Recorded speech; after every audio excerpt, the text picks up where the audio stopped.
Hello friends, তোমরা কেমন আছো? আশা করছি সবাই ভালো আছো। আজকে আমি বানাবো ডালিয়ার খিচুড়ি আমার বেবির জন্য। চলো তোমাদের সাথে শেয়ার করি।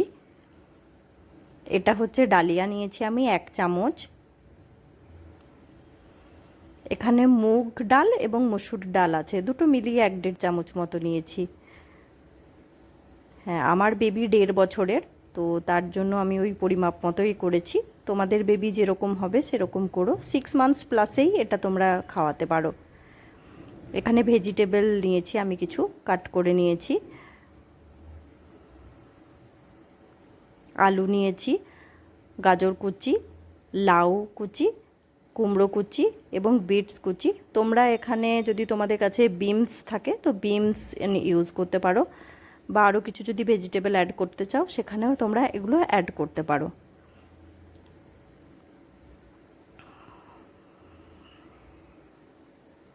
বাচ্চাদের জন্য বিভিন্ন সবজির খিচুড়ি বা বিভিন্ন সবজি এগুলো খাওয়া খুব ভালো, উপকার।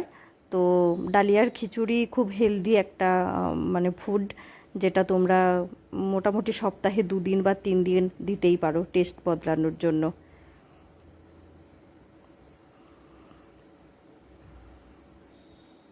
সবজি ডাল এগুলো সবই আমি ভালোভাবে এখানে ধুয়ে রেখে দিচ্ছি।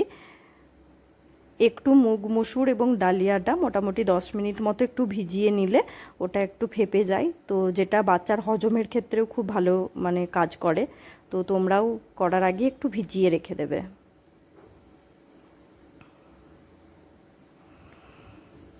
তোমরা যারা আমার চ্যানেলে নতুন এসছো তারা আমার চ্যানেলটিকে সাবস্ক্রাইব করবে।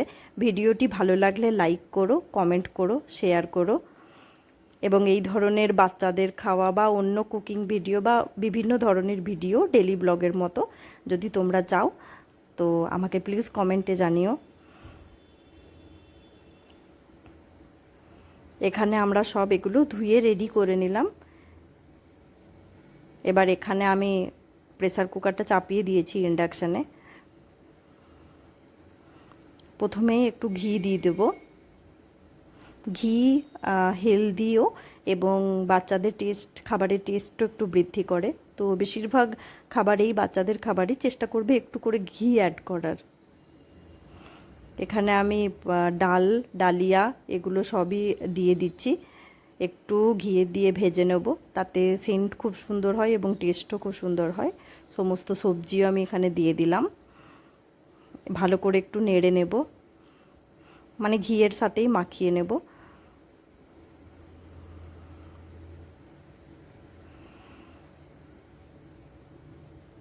খুব ভালোভাবে নেড়ে মাখিয়ে নিলাম আমি।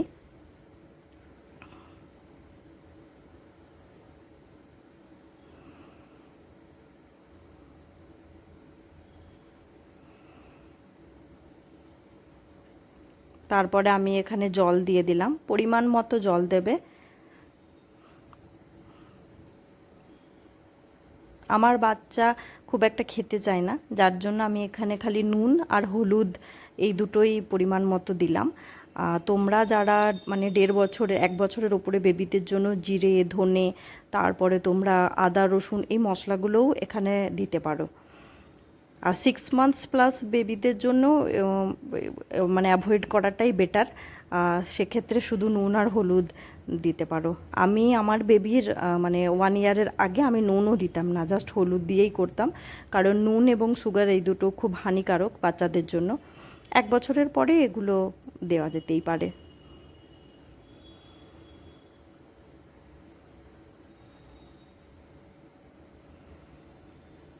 মোটামুটি 2 থেকে 3টে সিটি আমি দিলাম। 2 থেকে 3টে সিটিতেই ভেতরের সব জিনিসগুলোই সেদ্ধ হয়ে যায়। এবার চলো তোমাদেরকে আমরা খুলে দেখাই যে কীরকম হয়েছে। এই দেখো, ভালোভাবেই সব সেদ্ধ হয়ে গেছে এবং আমি অল্প পরিমাণে জল দিয়েছিলাম, এটা পুরো মাখা মাখা হয়ে গেছে। তোমরা যদি একটু ঝোল চাও তাহলে একটু ঝোল করতে পারো, আর যদি না চাও তো তাহলে না দিতেও পারো। বাচ্চার খাবার তো খুব ঝোল হয়ে গেলে খাওয়াতে একটু অসুবিধা হয়। এটা তোমরা কোনো ম্যাশার দিয়ে ম্যাশ করতে পারো। আমি এখানে আমার হাতের কাছে গ্লাস ছিল, সেই গ্লাস দিয়েই আমি ম্যাশ করলাম। 1 বছরের উপরের বেবিদের জন্য এইভাবে তোমরা গ্লাস দিয়ে ম্যাশ করতে পারো।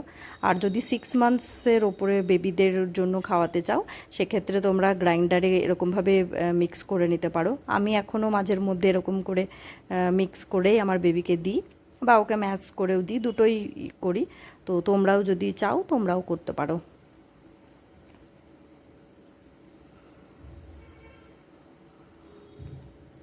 চলো এবার দেখে নিই। এই দেখো পুরোপুরি একদম রেডি হয়ে গেছে খাবারটা, একদম সার্ভ করা হবে গরম গরম। এটা কিন্তু খুব টেস্টি হয়। এই দেখো, এটা 6 মান্থসের ওপরের বেবিদের জন্য একদম পারফেক্ট। মুখে কিছু লাগবে না এবং খেতে সুবিধা হবে, গলায় চোকও হবে না। টাটা, বাই বাই, ফিরে আসবো নতুন ভ্লগ নিয়ে।